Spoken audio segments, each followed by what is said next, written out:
Sobat Lidah Jawa, kali ini Lidah Jawa akan menguak misteri Gunung Lawu yang terkenal dengan keangkerannya. Tapi sebelum Lidah Jawa menguak misteri Gunung Lawu yang angker itu, sempatkan waktu beberapa detik untuk menekan tombol subscribe dan like. Oke, lanjut. Misteri Gunung Lawu angker kian diperkuat oleh kehadiran pasar setan, sebuah pasar yang tak kasat mata yang berada di jalur Candi Ceto, lereng Gunung Lawu. Misteri Gunung Lawu angker telah menjadi mitos yang mengiringi setiap pendaki yang hendak mendaki Gunung Lawu. Namun hingga kini masih juga belum ditemui muaranya mengapa bisa gunung ini terkenal angker dan penuh dengan kisah-kisah mistis. Untuk lebih mendalamnya, mengapa banyak mitos yang menyebarkan bahwa Gunung Lawu angker?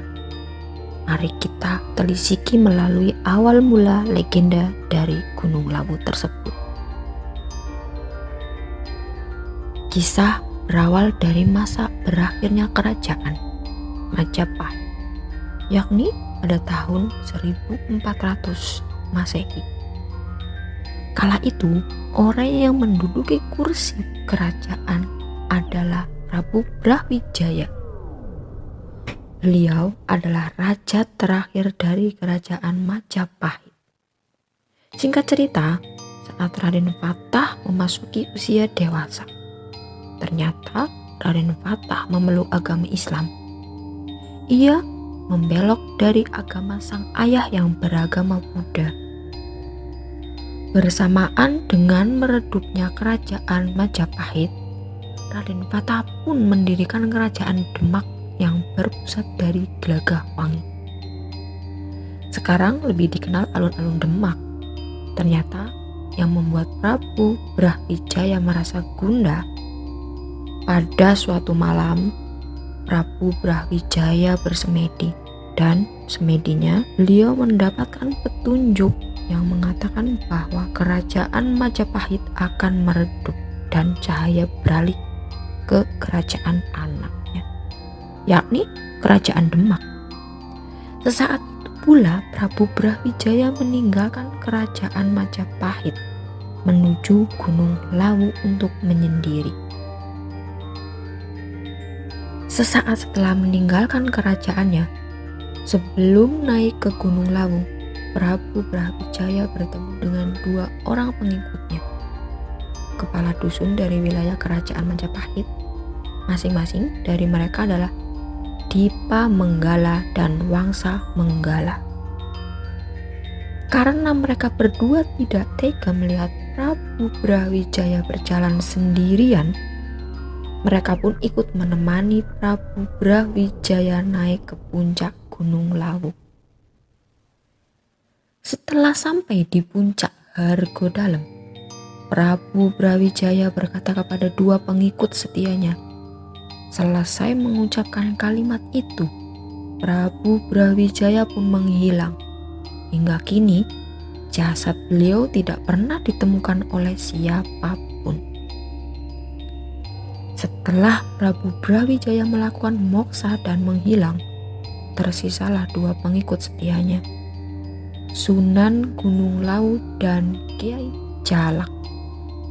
Sejarah bercerita, mereka berdua menjalankan amanat Prabu Brawijaya.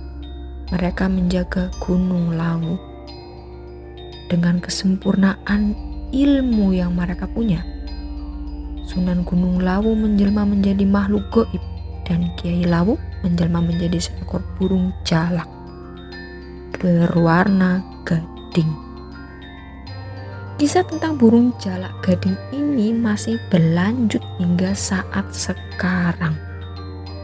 Banyak orang percaya bahwa burung jalak gading sering muncul dan memberi petunjuk jalan menuju puncak Gunung Lawu kepada para pendaki yang memiliki tujuan baik. Sedangkan apabila pendaki memiliki niatan buruk, Kiai Jalak tidak akan merestui mereka. Akibatnya, para pendaki yang memiliki niatan buruk akan terkena nasib naas. Berbicara tentang jalur Candi Ceto, sebelumnya jalur ini adalah jalur yang paling pendek dan cepat menuju puncak Lawu. Karena perjalanan dimulai dari 1470 mdpl, akan tetapi jalur pendek ini sekaligus menjadi jalur yang paling berbahaya. Sebab tanjakan-tanjakan di jalur ini sangat terjal. Jurang curam menganga di pinggiran trek.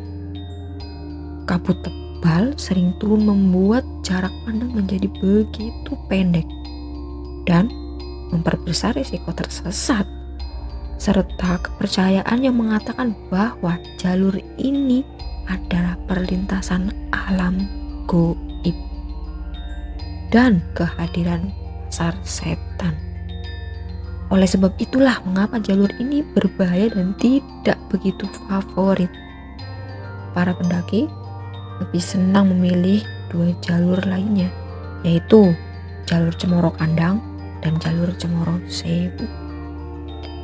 Sebagian pendaki mengaku pernah mendengar suara bising seakan berada di pasar saat melewati sebuah lahan tanah yang berada di lereng Gunung Lawu.